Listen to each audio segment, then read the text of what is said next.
Praise the lord. Krupa holy spirit fire power ministry తరపున మీ అందరికీ శుభాభివందనములు. దైవజనుడు గాడ్సన్ గారు దైవ సందేశమును అందించు ఉండగా మీరందరూ విని ఎంతగానో బలపడాలని, ఆత్మీయ మేలులు ఆశీర్వాదాలు పొందుకోవాలని మన ప్రభువుడైన రక్షకుడైన యేసుక్రీస్తు వారి పేరట మేము ప్రార్థిస్తూ ఉన్నాము. Praise the Lord. God bless you to all. Praise the Lord. దేవునికి స్తోత్రం కలుగునుగాక. ప్రార్థన. మహాపరిశుద్ధుడా, ప్రేమ కలిగిన తండ్రి, గొప్ప దేవునికి వందనాలు. నీ ప్రియ బిడ్డలందరితో కూడా నేరుగా ముఖాముఖిగా మాట్లాడండి. నీ ఆత్మను కుమ్మరించండి, సిలువ చాటున మరుగుపరచండి. నీ బిడ్డల ద్వారా నీ ఘననామానికి మహిమ తెచ్చుకోమని యేసు క్రీస్తు నామంలో ప్రార్థించి వేడుకొని దీవెనలను పొంది ఉన్నాము తండ్రి. ఆమెన్. దేవునికి మహిమ కలుగునుగాక. ప్రియ దేవుని బిడ్డలారా, ఈ టీవీ ప్రోగ్రాం వీక్షిస్తున్నటువంటి దేవుడి ప్రియ బిడ్డలందరికీ కూడా ప్రభు అయిన యేసుక్రీస్తు పేరుతో శుభములు, దీవెనలు, మేళ్లను దేవుడు మెండారుగా మీ మీద కుమ్మరించునుగాక. దేవుడు ఈరోజు మీతో మాట్లాడేటువంటి మాట, ఆయన ఎంతో ఆశ కలిగి ఉన్నాడండి. ఆయన ఎంతో ఆనందిస్తూ ఉన్నాడు. దేవుడు నిన్ను కలుగజేశాడు కాబట్టి, ఆ దేవుడు నిన్ను శాశ్వతమైన ప్రేమతో ప్రేమించాడు కాబట్టి, ఈ లోక సంబంధమైనటువంటి వాటి విషయంలో నువ్వు చెడిపోయినప్పుడు, దేవునికి విరోధంగా జీవించినప్పుడు అవి కూడా నీ మీద ఉండకూడదని కలువరి సిలువలో నీ కొరకు ప్రాణం పెట్టి ఆ అమూల్యమైన సిలువ నిబంధన రక్తముతో నిన్ను కడిగి తన సొత్తుగా మార్చుకున్న దేవుడు ఒక ప్రత్యేకమైన రీతితో ఈరోజు నీతో మాట్లాడాలని ఆశ కలిగి ఉన్నాడండి. ఆయన రక్తముతో కడగబడిన నీవు, ఆయన బిడ్డగా మార్చబడిన నీవు, ఆయన కొరకు జీవించాలని ఆశ కలిగిన నీవు, ఈ లోకము అతి భయంకరమని దేవునికి తెలుసు. ఈ భయంకరమైన లోకములో ఆయన కొరకు సాక్షిగా నేను నిలబెట్టాలని దేవునికి తెలుసు. నీలో ఉన్న ఆశ దేవునికి తెలుసు, నీలో ఉన్న తలంపు దేవునికి తెలుసు. ఆయన కనుదృష్టికి మరుగైనదంటూ ఏది కూడా లేదు. అయితే దేవుడు నీ పట్ల ఒక గొప్ప ఆశ కలిగి ఉన్నాడండి. దేవుడు ఎలా నిన్ను నిలబెట్టాలనుకున్నాడంటే, ఒక నిక్కాసైన క్రైస్తవుడిగా, ఒక నిక్కాసైన దేవుని బిడ్డగా దేవుడు నిన్ను నిలబెట్టాలని ఆశ కలిగి ఉన్నాడండి. చెప్పులు కొట్టి దేవుని కనపరుద్దామా? ఒక నిక్కాసైన క్రైస్తవుడిగా దేవుడు నిన్ను నిలబెట్టి నీ ద్వారా దేవుడి నామానికి గొప్ప మహిమ తెచ్చుకోవాలని, నీకు అంత ఘనతనివ్వాలని, అంత ఖ్యాతినివ్వాలని, అంత పేరునివ్వాలని, అంతగా దేవుడు నిన్ను సాక్షిగా ఉంచాలని ఆశ కలిగి ఉన్నాడండి. ఇలాంటి ఒక నిక్కాసైన క్రైస్తవుడిగా దేవుని బిడ్డగా జీవించాలని ఆశ కలిగిన వాళ్ళందరినీ బట్టి దేవునికి స్తోత్రం కలుగునుగాక. దేవుడు మిమ్మల్ని ఆ స్థితిలో ఉంచునుగాక.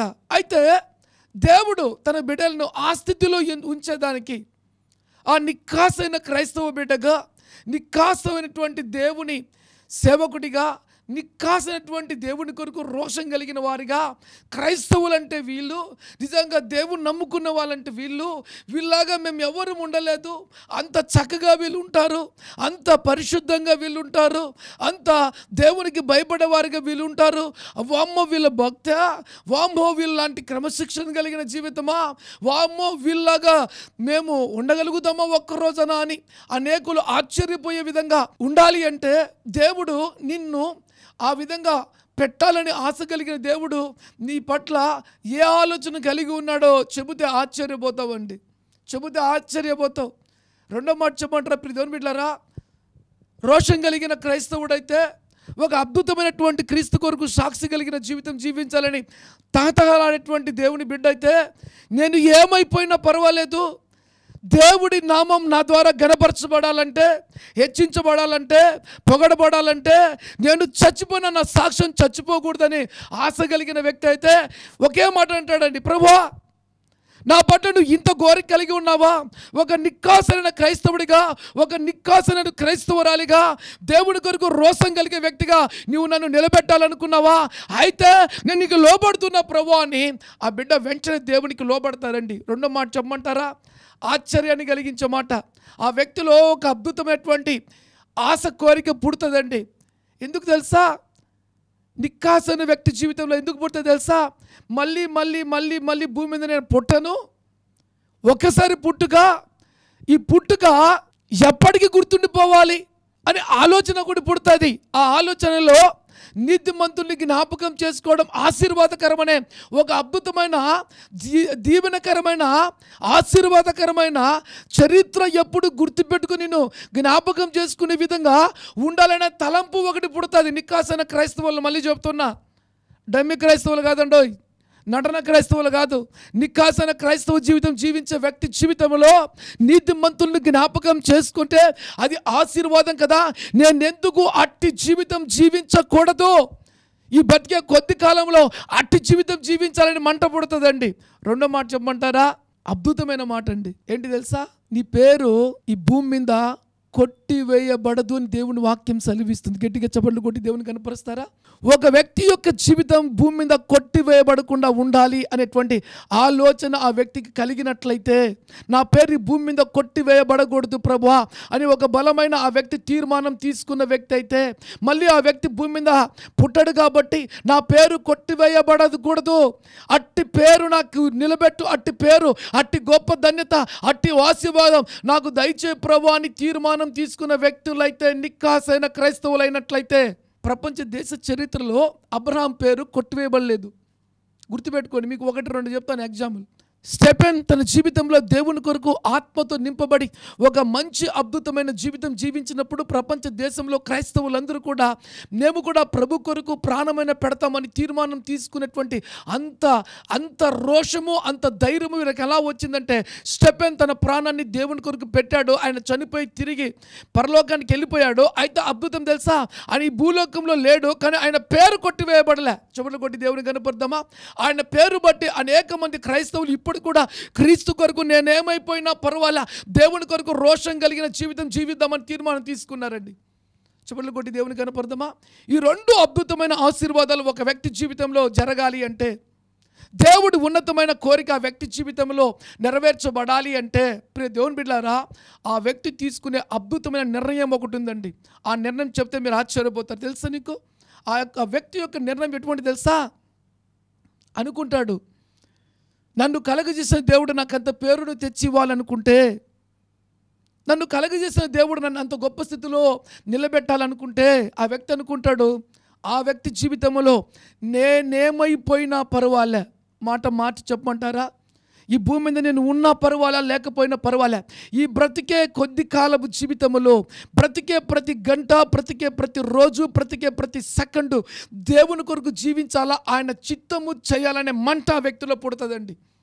ఆ వ్యక్తిలో పుట్టినట్లయితే నిజంగా ఆ వ్యక్తి ఏ వ్యక్తిలో అయితే అటువంటి ఆలోచన పుడుతుందో, అటువంటి తలంపు పుడుతుందో, అటువంటి కోరిక పుడుతుందో, ఆ వ్యక్తి యొక్క జీవితంలో దేవుడు ఒక బలమైన కార్యం చేస్తాడు. ప్రియ దేవుని బిడ్డలారా, ఇందాక నేను చెప్పాను కదా, ఆ చెప్పిన మాట చొప్పున ఆ వ్యక్తి పేరు కొట్టివేయబడకుండా ఆ వ్యక్తిని అంత ఉన్నతమైన స్థితిలో దేవుడు పెట్టాలనుకుంటే, దేవుడు తీసుకునే అద్భుతమైన నిర్ణయం ఏదో నేను ఈరోజు మీతో పెట్టాలని ఆశ కలిగి ఉన్నాను. ప్రియ దేవుని బిడ్డలారా, ఏంటి ఆ నిర్ణయము? రండి చూద్దాం దేవుని వాక్యంలో. నిక్కాసైన క్రైస్తవుడిగా, క్రైస్తవురాలిగా, దేవుని బిడ్డగా నిన్ను నిలబెట్టాలని దేవుడు తీర్మానం తీసుకున్నటువంటి ఆ తీర్మానంలో దేవుడు నిన్ను ఎలా నడిపించాలనుకున్నాడో ఆ మార్గం ఈరోజు నేను నీతో పంచుకుంటానండి. ఆ మార్గం నువ్వు గమనించినట్లయితే నీ జీవితంలో సంతోషించి గంతులేస్తావండి, సంతోషించి గంతులేస్తావు.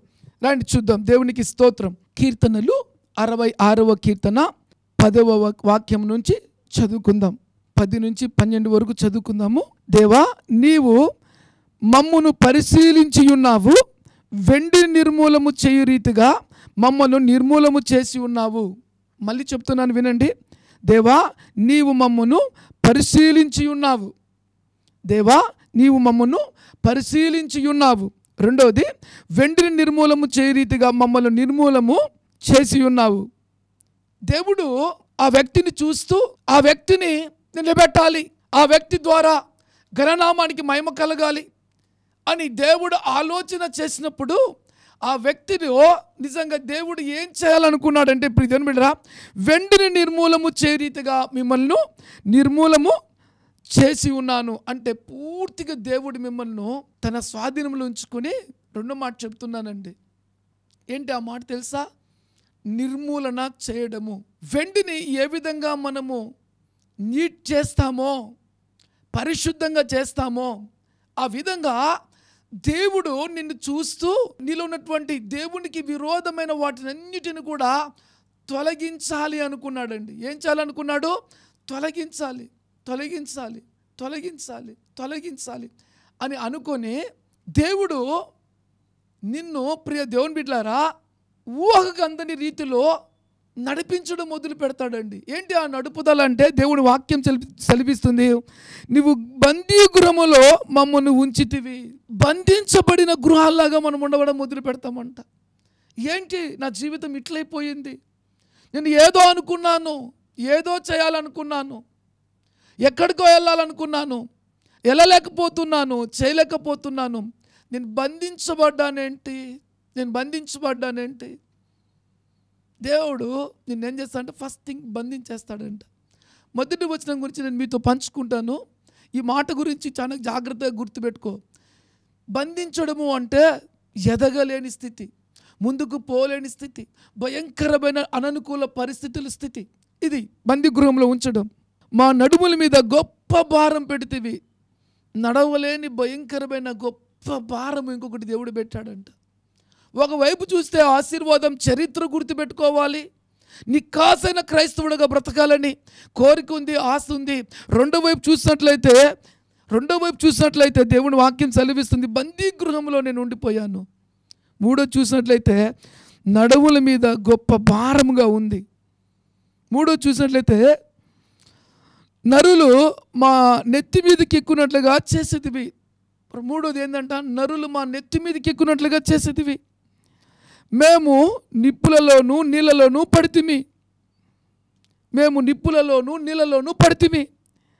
4 అయినను నీవు సమృద్ధి గల చోటికి మమ్మల్ని రప్పించి ఉన్నాం. 4 చూడండి, అయినను మమ్మల్ని సమృద్ధి గల చోటికి మమ్మల్ని తీసుకుపోయావు, నడిపించావు. ఏంటి మరి? దేవుడు నిన్ను నిలబెట్టాలనుకున్న పరిస్థితి వేరు, నీ పట్ల దేవుడి ఆలోచనలు వేరు, నువ్వు నిలబడాలన్నటువంటి స్థితిగతులు వేరు.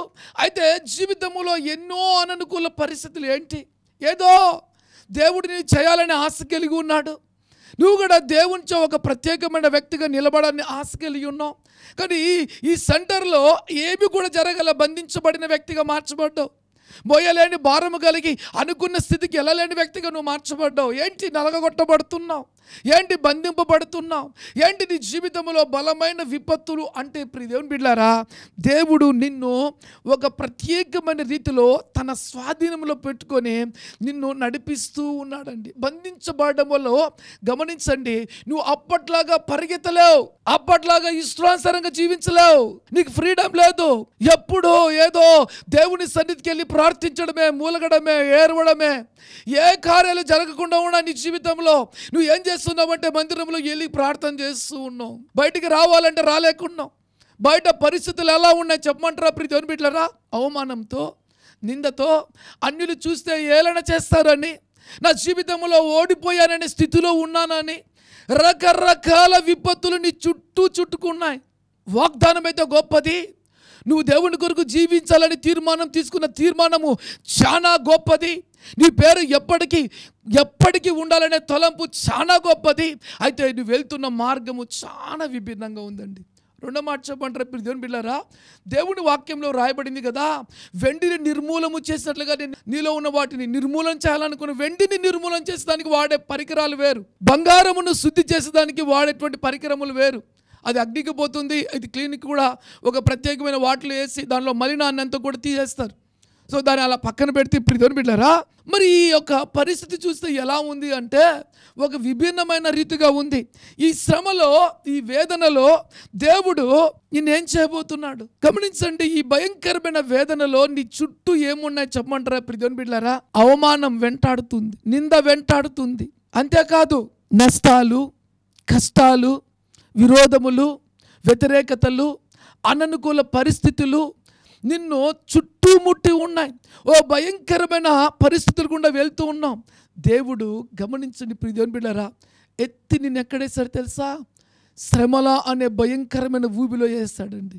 శ్రమల అనే భయంకరమైన ఊబిలో నిన్ను వేసినప్పుడు, ఆ భయంకరమైన ఊబిలోకి నువ్వు వెళ్ళినప్పుడు నీ జీవితం అంతా తారుమారుగా మార్చబడింది. రెండో మాట చెప్పమంటారు ప్రియ దేవుని బిడ్డలారా, ఆ భయంకరమైన శ్రమలో దేవుడు నిన్ను ఏం చేయబోతున్నాడు తెలుసా ప్రియ దేవుని బిడ్డలారా? ఒక వ్యక్తి జీవితంలో గర్వం, అహం, అబద్ధం, ద్వేషం, పగ, కోపం, కల్మిషితం, విరోధం, మత్సరం, అతని లోపల ఎన్నెన్నో ఉంటాయి. ఇవన్నీ కూడా బయటికి కనిపించవు. సందర్భాన్ని బట్టి నీలో నుంచి అవి బయటకు వస్తూ ఉంటాయి. నీలో నుంచి రెండో వ్యక్తి వస్తూ ఉంటాడు. నటన జీవితం నీలో నుంచి వస్తూ ఉంది.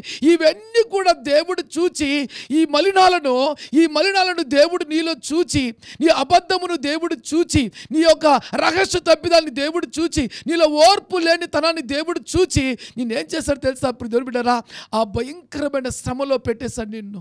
ఆ శ్రమల కొలిమిలో నిన్ను వేసి ఏం చేయాలనుకోండి, వీటినన్నిటి నుంచి నీలో నుంచి బయటికి తీసివేయాలనే ఒక తలంపుతో దేవుడు ఎంచుకున్న అద్భుతమైన మార్గం ఏం తెలుసా? వెండిని నిర్మూలన చేసినట్లుగా నిన్ను నిర్మూలన చేయాలి అనుకున్నాడు. నీలో ఉన్న ఈ భయంకరమైన విపత్తులన్నీ నిన్ను విడిచిపెట్టి వెళ్ళిపోవాలి అంటే ఒక్కటి గుర్తుపెట్టుకోవాలా, నీవు శ్రమల కొలిమిలో వేయబడాలి. ఒక వ్యక్తి జీవితంలో దేవునికి విరోధమైనది ఏదన్నా ఉంటే అది దేవుడు చూచినప్పుడు ఆ వ్యక్తిని దేవుడు శ్రమల కొలిమిలో వేస్తాడండి. ఆ శ్రమల కొలిమిలో ఎప్పుడైతే కొట్టబడతారో, ఆ నిందలు అనుభవిస్తారో, ఆ అవమానాలు అనుభవిస్తారో, ఆ ఒంటరితనం అనుభవిస్తారో, కుమిలి దేవుని పాదాలు పట్టుకుంటారో, దిక్కు తెలియని పరిస్థితిలో ఆ వ్యక్తులు అడుగులు వేయడం మొదలు పెడతారో, ఆ పరిస్థితులు గుండా ఏం నేర్చుకుంటారు తెలుసా? ఆ వ్యక్తిలో ఉన్న దేవునికి విరోధమైనటువంటి కార్యాలు నీ తలంపులలో కానీ, నీ హృదయములో కానీ, నీ దేహములో కానీ అవి ఎక్కడ ఉన్నా కూడా అవి అందులో లేకుండా వెంటనే నిర్మూలన చేయ రీతిగా నిన్ను నిర్మూలన చేసేదానికి ఆ శ్రమలు కొలివిలో నిన్ను వేయడం వల్ల ఆ శ్రమలు నీలోనున్న ఆ కల్మిషాలను, ఆ పాపాలను, ఆ శ్రమలు కొలిమిలో నిన్ను వేసినప్పుడు ఆ శ్రమలు నీలో నుంచి వాటిని కాల్చివేస్తాయి. చెవులు కొట్టి దేవుని కనపరుస్తాయా?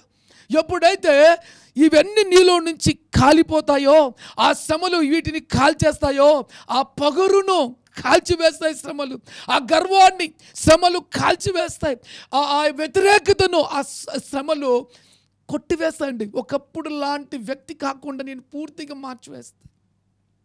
ఎందుకు నువ్వు పూర్తిగా మార్చబడ్డావు తెలుసా? ఒకప్పుడు స్థితి వేరు, ఇప్పుడు స్థితి వేరు. ఎందుకు తెలుసా?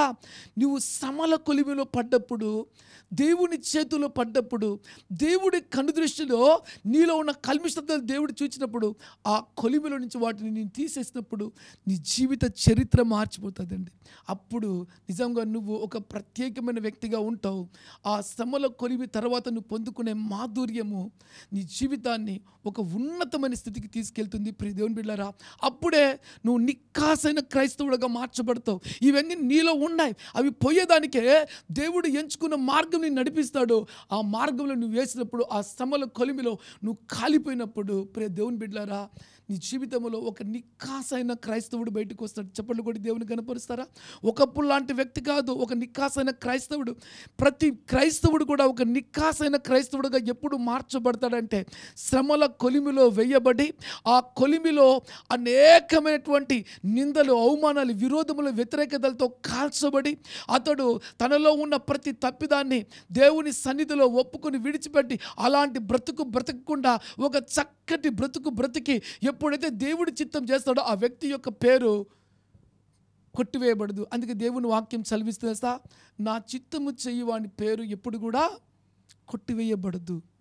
ఈరోజు దేవుని వాక్యం విన్నావు కదా ప్రియ దేవుని బిడ్డ, నీ జీవితంలో ఎదురయ్యే ప్రతి అననుకూల పరిస్థితి కూడా నిన్ను ఒక నిక్కాసైన క్రైస్తవురాలిగా చేయబోతుంది. అయితే దీని వెనుక పొందుకునే ఫలము, అవి కఠినంగా ఆ ట్రైనింగ్, దేవుడు మనకి ఇచ్చేటువంటి ఆ శ్రమల ట్రైనింగ్, ఒక పరిశుద్ధమైన నిక్కాసైన క్రైస్తవుడిగా చేసేదానికి మనం పొందుకునేటువంటి ఆ అనుభవాలు చాలా చేదుగా ఉంటాయి. కానీ దాని ఫలము చాలా గొప్ప పేరు తీసుకొచ్చి పెడుతుంది. ప్రియ దేవుని బిడ్డలారా, ఆ ఫలములో ఒక ఫలాన్ని మనం జ్ఞాపకం చేసుకుందామా? మొదటి పేతురు 1వ అధ్యాయం 7వ వచనం. నశించిపోవు సువర్ణము అగ్ని పరీక్షల వలన శుద్ధి చేయబడుచున్నది కదా, దానికంటే అమూల్యమైన మీ విశ్వాసము ఈ శోధనల చేత పరీక్షకు నిలిచినదై యేసుక్రీస్తు ప్రత్యక్షమైనప్పుడు మీకు మెప్పుయు మహిమయు ఘనతయు కలుగుటకు కారణాలు. చూడండి, ఈ శోధన ఎదుట దేవుడి దగ్గర కూడా నిలబడతావంట. దేవుడి దగ్గర నిలబడినప్పుడు దేవుడు అంటాడు తెలుసా, నా కొరకు ఎన్ని నువ్వు అనుభవించావో వాటికి ప్రతిఫలంగా దేవుడికి ఏమిస్తాడు తెలుసా ప్రియమైన బిడ్డలారా? మెప్పుయు మహిమయు ఘనతయు కలుగునుగాక. మెప్పు, మహిమ, ఘనత. ఈ శోధనల గుండా విశ్వాస పరీక్షలు నువ్వు ఎప్పుడైతే నిలబడడం మొదలు పెడతావో దేవుని దగ్గర కూడా ఈ 3 పొందుకోవడానికి చక్కగా నిలబడతావు ప్రియమైన బిడ్డలారా. అంతేకాదు, నువ్వు ఈ అనుభవాల గుండా వెళ్ళినప్పుడు అనేకులు కూడా ఆశ్చర్యపోతూ దేవుని కొరకు సాక్షులుగా నిన్ను బట్టి ఉండడం మొదలు పెడతారు. నీ జీవిత సాక్ష్యాన్ని కూడా వారు జ్ఞాపకం చేసుకుంటారు ప్రియమైన బిడ్డలారా. 2వ కొరింథీ 8:2 ఒకసారి చదువుకుందామా? 2వ కొరింథీ 8:2. ఎలాగనగా వారు బహుశ్రమల వలన పరీక్షించబడగా అత్యధికంగా సంతోషించిరి, మరియు వారు నిరుపేదలైనను వారి దారిద్ర్యం బహుగా విస్తరించింది. ఇక్కడ చూసినట్లయితే ప్రియమైన బిడ్డలారా, ఈ మాసిదోనియా సంఘానికి చెందినటువంటి దేవుని ప్రియ బిడ్డలు వారు బహుశ్రమల వలన పరీక్షింపబడగా, చూడండి, బహుశ్రమల వలన వారు బహుగా పరీక్షించబడ్డారంట. సంఘం అంతా కూడా, సంఘ బిడ్డలందరూ కూడా బహుగా ఎప్పుడైతే పరీక్షించబడ్డారో వారి తర్వాత చూడండి అత్యధికంగా సంతోషించిరి. ఈరోజు ఈ మాసిదోనియా సంఘం గురించి దేవుడు ఇక్కడ ఎందుకు రాయిస్తాడు తెలుసా? వాళ్ళు శ్రమలలో నిలబడ్డారు. ఆ సంఘము శ్రమలలో తట్టుకుంది. ఆ సంఘము శ్రమలలో దేవుని కొరకు రోషం కలిగి ఉంది. ఈరోజు ఇంటి రోషం నీకున్నదా? ఇంటి పౌరుషం నీకున్నదా? దేవుని బిడ్డగా నువ్వు ఏ సంఘములో ఉన్నా ఆ సంఘములో దేవుని కొరకు ఒక రోషం కలిగిన వ్యక్తిగా నువ్వు ఉన్నావా? నిన్ను పరీక్షించుకోవాలి ప్రియమైన బిడ్డలారా. ఈ సంఘములో ఉన్నటువంటి వారు ఎటువంటి వారు తెలుసా? నిరుపేదలైన అంట. మళ్ళీ డబ్బులున్న వాళ్ళు కాదండి, నిరుపేదలైనా కూడా శ్రమల గుండా వెళ్ళారు.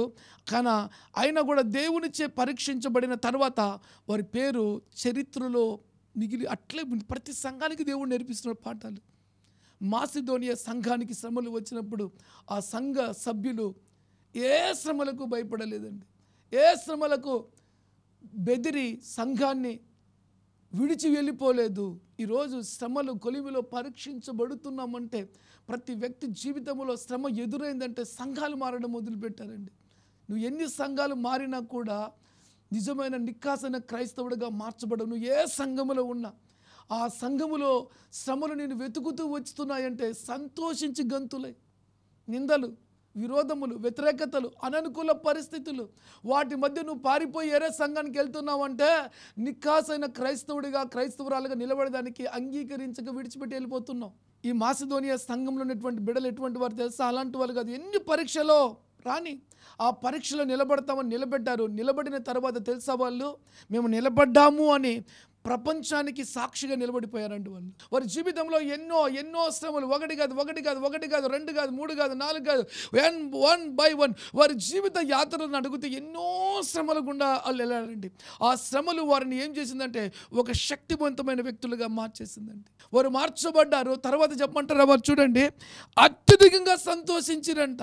అంటే ఒక వ్యక్తి జీవితంలో అత్యధికమైన సంతోషం కలగాలి అంటే శ్రమల కొలిమిలో నువ్వు వేయబడి పరీక్షించబడాలి.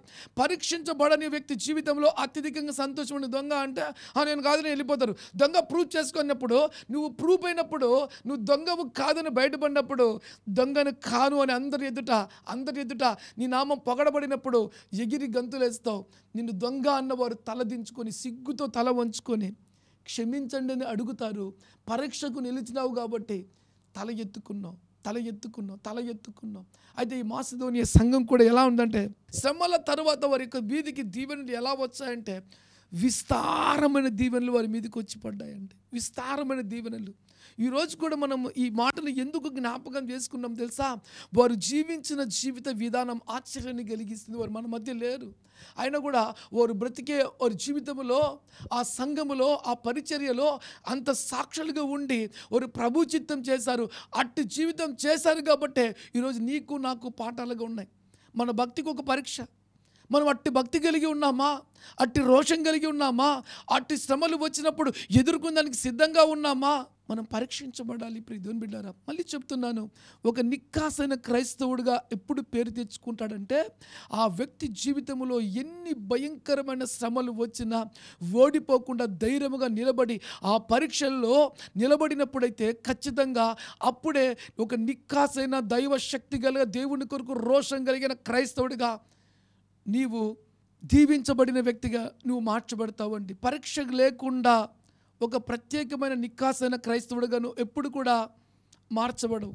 1 పేతురు 3వ అధ్యాయం 17వ వాక్యాన్ని మనం జ్ఞాపకం చేసుకుందాం. 16 కూడా, నిర్మలమైన మనస్సాక్షి కలిగిన వారే మీలో ఉన్న నిరీక్షణను గూర్చి మిమ్మల్ని హేతువడుగు ప్రతి వానికి సాత్వికముతోనూ భయముతోనూ సమాధానము చెప్పుచు ఎల్లప్పుడూ సిద్ధంగా ఉండి మీ హృదయముల యందు క్రీస్తుని ప్రభువుగా ప్రతిష్ఠించుడి.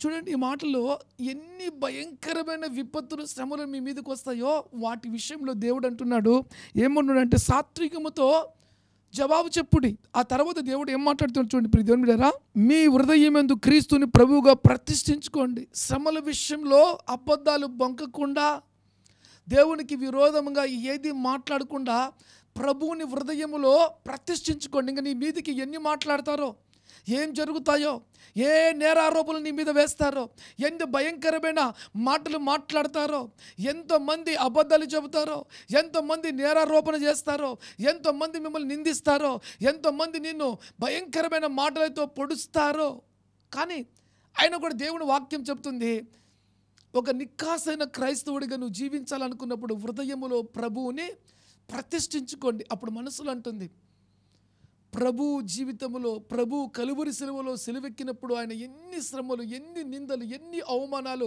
పడ్డాడో, ఏ పాపము ఎరుగని ఆయన అనుభవించినప్పుడు ఈరోజు అదే సిచ్యువేషన్ నిలబడినప్పుడు ఇవన్నీ నీ మీదకి దాడిగా వస్తున్నప్పుడు ప్రభువా ప్రభువా అని నువ్వు ఆయన వైపు చూచినప్పుడు నిజంగా దేవుడు ఎంత సంతోషిస్తూ ఉంటాడనండి.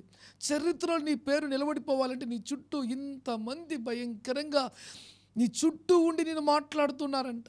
అయితే దేవుని వాక్యం చెప్తుంది, నీవు హృదయములో ప్రభువుని ప్రతిష్ఠించుకో. రెండో అద్భుతం చెప్తాను చూడండి. అప్పుడు మీరు దేని విషయమే దుర్మార్గులని దూషింపబడిదురో దాని విషయంలో, చూడండి ఎంతమంది దుర్మార్గులని మిమ్మల్ని దూషించారో, నువ్వు ప్రభువుని హృదయంలో ప్రతిష్ఠించుకున్నప్పుడు ఈ అన్ని మాటలు అయిపోవాలంటే ఎన్ని దెబ్బలు నీకు పడాలి. ఈ దెబ్బలు, మనుషుల దెబ్బలు, మాటలు ఎంత ఘోరంగా, ఎంత భయంకరంగా ఉన్నా అంటే నువ్వు ఒక్కసారిగా చెప్పాలంటే సంట నిలబడితే చుట్టూ బాణాలు నీ మీద పడ్డాయి, చుట్టూ నీ మీద బాణాలు పడ్డాయి. ఈ భయంకరమైన విపత్తుల్లో దేవుని వాక్యం సెలవిస్తుంది. దేవుని బిడ్డ చూడండి, ఏ విషయంలో నీవు దూషించబడ్డావో, అద్భుతం చెప్పమంటారా, నువ్వు దూషించబడుతున్నప్పుడు, నువ్వు నిందించబడుతున్నప్పుడు, నీ మీద అబద్ధముగా మాటలు పలుకుతున్నప్పుడు నువ్వు ఎంత బాధపడుతున్నావో, నీ బాధను చూస్తూ దేవుడు ఒకవైపు, మాట్లాడుతున్న ప్రతి బిడ్డను కూడా దేవుడు ఇంకొక వైపు చూస్తూ ఉన్నాడండి. ఆయన కనులకు ఏది కూడా మరుగనిది లేదు. కానీ ఆ సిచ్యువేషన్లో మనం భయపడుతూ ఉంటాం, ఆయన వైపు చూస్తూ ఉంటాం, బాధ అనిపిస్తుంది. ఆయన దేవుడు దాన్ని కూడా చూసి నిన్ను ఆ విషమ పరీక్షలో పెట్టాడు అంటే దీని వెనుక దేవుడి ఉన్నతమైన ప్రణాళిక ఏం తెలుసా అండి? ఉన్నతమైన ప్రణాళిక. ఎంతమంది నిన్ను ద్వేషించారో వాళ్ళ ఎదుట నిన్ను ఒక ప్రత్యేకమైన వ్యక్తిగా నిలబెట్టాలనుకొని దేవుడు తీర్మానం తీసుకున్నాడు. అందుకే నేను అక్కడ నిలబెట్టాడు. ఎంతమంది నిన్ను మాట్లాడారో, నీ మీద నిందలు వేశారో వాళ్ళందరూ కూడా నువ్వు క్రీస్తులో నిలబడ్డ విషయంలో వాళ్ళు సిగ్గుపడతారని రాయబడిందండి. ఎంత గొప్ప అద్భుతమైన మాట దేవుని బిడ్డారా.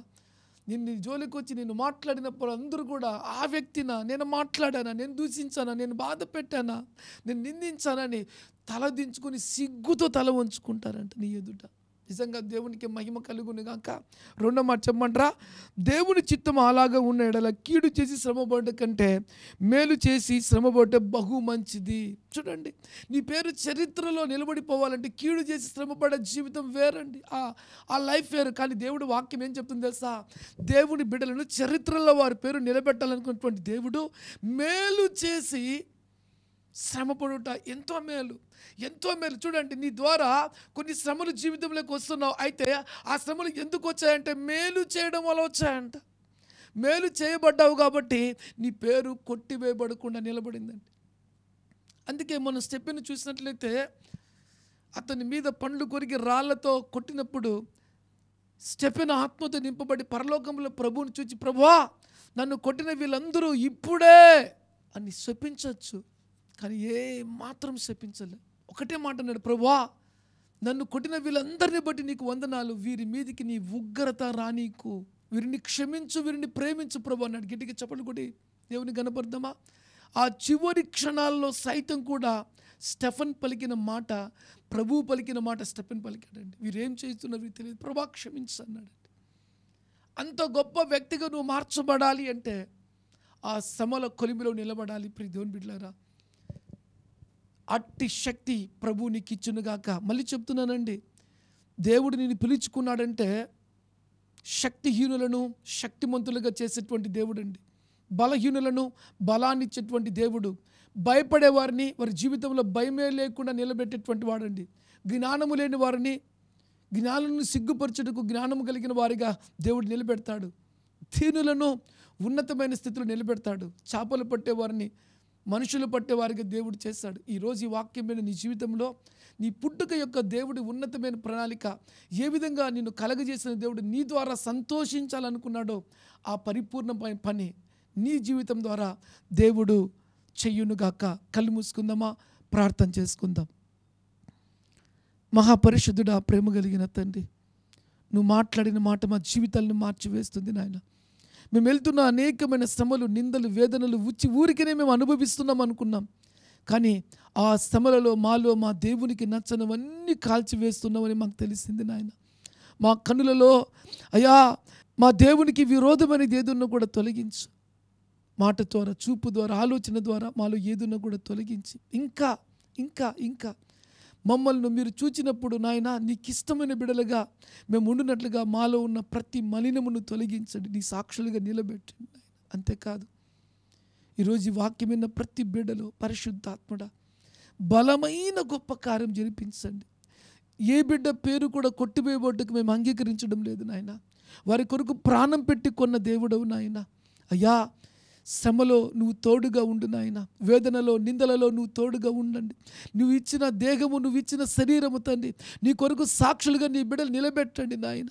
అయ్యా నీ పరిపూర్ణమైన చిత్తము జరిపించండి నాయన. ముందు తరము వారి పేరు నిలబెట్టుకొని నాయన నానా విధమైన శ్రమలలో దేవుని కొరకు రోషం కలిగి జీవించారు అయ్యా. మాకిచ్చిన రక్షణ, మాకిచ్చినటువంటి అయ్యా ఈ రక్షణ ఎంతో విలువైనది నాయన.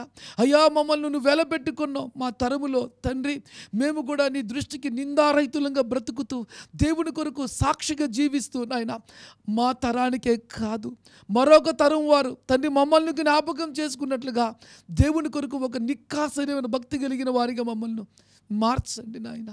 మాలో ఏ కల్ముషితమున్నా అయ్యా శ్రమల కొలిమిలో వేసి కడగండి నాయన.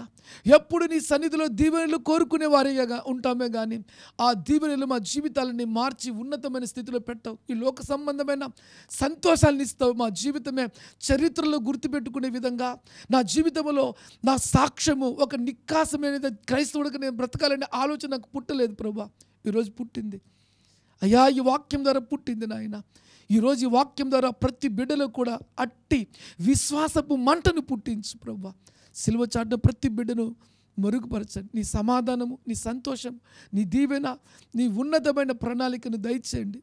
దేవుని బిడ్డల యొక్క పేర్లు కొట్టివేయబడకుండా ఈ తరానికి కొనియాడబడినట్లుగా నష్టతరము వారి జ్ఞాపకం చేసుకొని నిజముగా తండ్రి వారు కూడా కొనియాడబడినట్లుగా నా తండ్రి ఒక అద్భుతమైన భక్తి పరిశుద్ధమైన భక్తి కలిగిన జీవితమును తండ్రి ఈరోజు వాక్యం విన్న ప్రతి బిడ్డ కూడా దయచేయండి అయ్యా. వారు నిలవబెట్టమని యేసు పేరుతో ప్రార్థించి దీవెనలను పొంది ఉన్నాము తండ్రి. ఆమెన్. God bless you. దేవుడు మిమ్మల్ని దీవించునుగాక.